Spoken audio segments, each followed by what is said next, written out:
এখানে আমরা দেখতে পাচ্ছি আমাদের আন্দোলনের সাথে পুলিশ আমাদের শুরু থেকেই খুব সুন্দরভাবে আমাদের সাহায্য সহযোগিতা করে আমাদেরকে বিভিন্নভাবে প্রতিহত করার চেষ্টা করছে, কিন্তু তারা আমাদের ভাষা বুঝতে চাইছে না।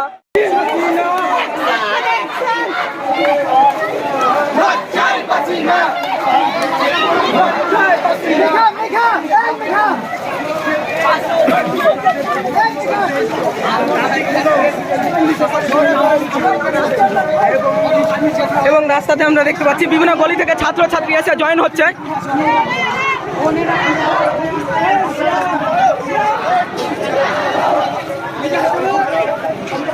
ভাই, এই আন্দোলন সম্পর্কে আপনি যদি কিছু বলতেন। এটা আমাদের যৌক্তিক আন্দোলন। জি। এই আন্দোলনের জন্য আমার ভাইরা রক্ত দিচ্ছে। জি।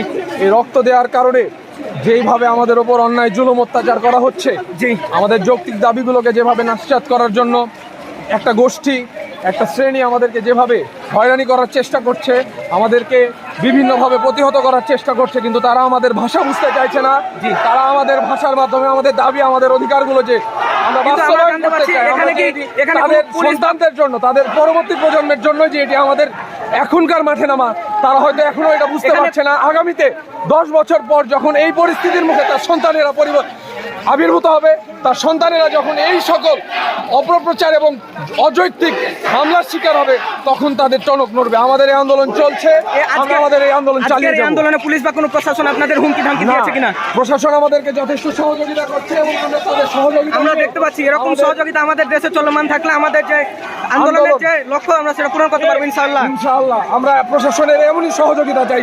অসংখ্য ধন্যবাদ আমাদের পুলিশ এবং ভাইদেরকে। যে সাংবাদিকগুলো রয়েছে সময় টিভির মতন, এদের আমাদের সরল পথে, ন্যায় পথে আসলে আমাদের যে আন্দোলন সেটা ইনশাআল্লাহ সফল হবে।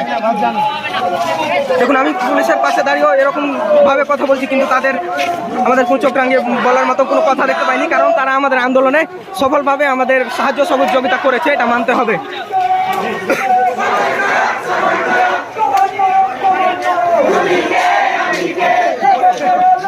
এখানে দেখতে পাচ্ছি বাচ্চা কাচ্চা দেখছে এবং সবাই হাসছে। এখানে বাড়ি থেকে বের হয়ে এসে সবাই হচ্ছে আন্দোলনে যোগ দিচ্ছে।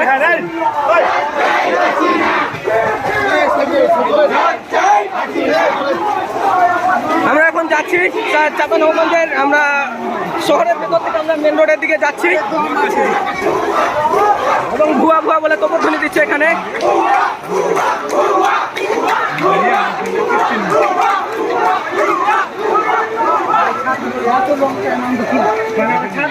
এখানে দেখলে মনে হচ্ছে যে ছাত্রদের সাথে পুলিশ আমাদের আন্দোলনে যোগ দিয়েছে, এরকম একটা ব্যাপার স্যাপার মনে হচ্ছে।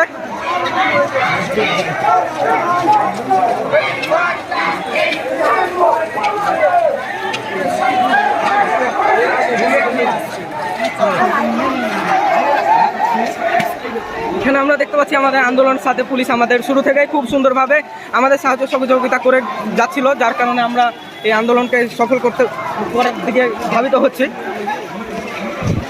কারণ তারাও জানে দেশের অনিশ্চিত ভবিষ্যৎ সম্পর্কে, যার কারণে